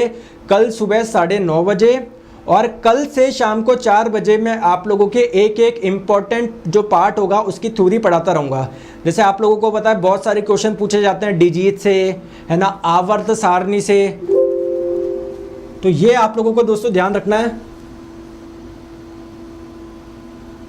देखो इधर आओ, कुछ चीज़ मैं आप लोगों को बता देता हूँ, इधर देखो। देखिए, तो कल से सुबह 9:30 बजे आप लोगों की क्लास स्टार्ट हो जाएगी दोस्तों। कितने बजे? सुबह 9:30 बजे, सुबह 9:30 बजे। और दोस्तों शाम को 4 बजे, देखो ये तो आपकी यूट्यूब पे होगी, और शाम को 4 बजे भी आपकी यूट्यूब पे होगी। क्या कराऊंगा शाम को 4 बजे दोस्तों? जो भी इंपॉर्टेंट टॉपिक है, जैसे डिजीज हो गया, आवर्त सारणी हो गया, परमाणु हो गया, आप लोगों के इंपॉर्टेंट हार्मोन्स हो गए, प्लांट हार्मोन्स हो गए, आप लोगों के दोस्तों मैं जैसे आप लोगों की बात करूँ इंपॉर्टेंट वैक्सीन्स हो गई, तो मैं वो शाम को 4 बजे वाले में करवाऊंगा। 9:30 बजे मैं आप लोगों को इंपॉर्टेंट एमसीक्यू करवाऊंगा, ठीक है। और आपको पता है दोस्तों, दोपहर 1 बजे ये क्लास मिस मत करो, अनअकैडमी पर होती है, आज भी होगी। क्या करना है, अनअकैडमी लर्निंग की ऐप डाउनलोड कर लो, वहाँ पर गोल पूछेगा, एसएससी एग्जाम डाल दो, इसके स्पेशल क्लासेज के सेक्शन में आ जाओ दोस्तों। मेरा नाम सर्च करें नीरज जांगड़, मुझे यहाँ पर फॉलो कर ले, स्पेशल क्लासेज में आप लोगों को मिल जाएगा, ठीक है। तो अगर आप लोगों से नए स्टूडेंट हो तो आपसे कोड पूछा जाता है, कोड में आप लोग डाल दो नीरज 11 और क्या कर दो, अनलॉक कर दो, ठीक है। हाँ, आज 1 बजे होगी दोस्तों क्लास। और दोस्तों इसकी पूरी की पीडीएफ, जो कल वाला वीडियो था ना 500 क्वेश्चंस का, उसके नीचे मैंने लिंक में डाल दिया है, तो सारी पीडीएफ आपको एक साथ मिल जाएगी। तो मिलते हैं दोस्तों 1 बजे अनअकैडमी पर। और मैं आपको बता दूं दोस्तों, आप लोग अनअकैडमी सब्सक्रिप्शन से जुड़ सकते हो यार, बेस्ट प्लेटफॉर्म है आप लोगों के किसी भी एग्जाम की तैयारी करने के लिए, चाहे वो आप लोग एसएससी की कर रहे हो, चाहे आप लोग यूपीएससी की कर रहे हो, गेट की कर रहे हो, आईएएस की कर रहे हो, तो जिस भी कैटेगरी की कर रहे हो दोस्तों उसका सब्सक्रिप्शन ले लो। यहाँ पर आप लोगों को सारे टीचर्स के कोर्स मिल जाएंगे, सारी टेट सीरीज मिल जाएगी, हर क्लास की पीडीएफ भी मिलेगी, ठीक है। तो 12 महीने का दोस्तों 6500 है। रेफरल कोड लगाओगे नीरज 11, तो ये आपका 5850 का पड़ जाएगा अगर एसएससी का ले रहे हो। जिस भी कैटेगरी का लो दोस्तों, नीरज 11 आप लोग कोड लगा दीजिए, ठीक है। तो आज के लिए हम लोग इतना रखते हैं। सर आज नहीं होगा, 4 बजे वाली क्लास कल से स्टार्ट होगी, 4 बजे वाली क्लास कल से स्टार्ट होगी, ठीक है। 4 बजे वाली क्लास कल से स्टार्ट होगी, ओके। तो देखिए दोस्तों, thank you so much, take care, bye bye. मिलते हैं 1:30 बजे वाली क्लास में अनअकैडमी पर। चलिए दोस्तों, बाय बाय।